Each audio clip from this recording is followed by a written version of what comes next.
Eh bien, bonjour à tous et toutes. Voici un nouvel opus des aliments utiles qui vont répondre à l'injonction d'Hippocrate que ton aliment soit ton médicament.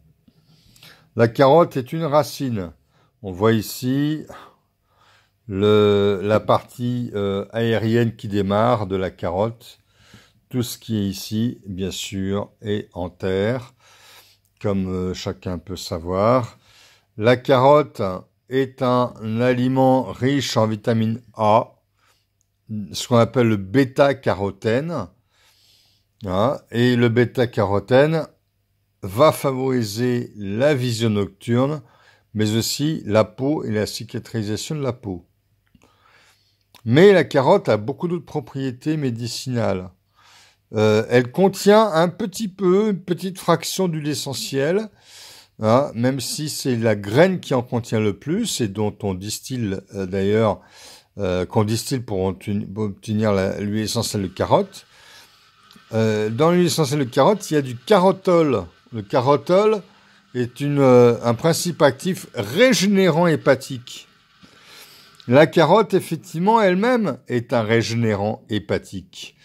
Et un stimulant biliaire, ça va favoriser les sécrétions biliaires et donc la digestion des graisses.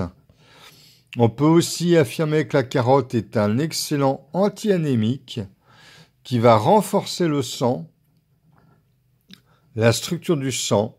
Donc quand on a une fatigue avec de l'anémie, la carotte, le jus de carotte sera intéressant.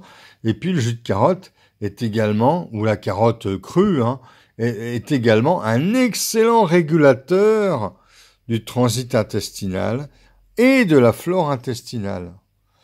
Alors, juste une petite précaution, la carotte étant sucrée, on ne la conseille pas en excès aux diabétiques, mais bon, avec modération, ça ira. On peut quand même, un diabétique peut même en consommer avec modération. En tout cas, la carotte, pour les gens qui ont un maladie de Crohn ou qui alternent entre diarrhée et constipation, la carotte est vraiment la meilleure crudité possible que l'on puisse consommer dans ces cas-là pour réguler le transit intestinal. Eh bien voilà tout ce qu'on peut dire de la carotte. On pourrait en dire encore bien d'autres choses, mais là on a dit l'essentiel. Eh bien régalez-vous-en, car c'est quand même un légume qui est extrêmement apprécié. C'est peut-être un des légumes les plus appréciés des enfants d'ailleurs. Et donc régalez-vous-en, c'est vraiment un merveilleux légume.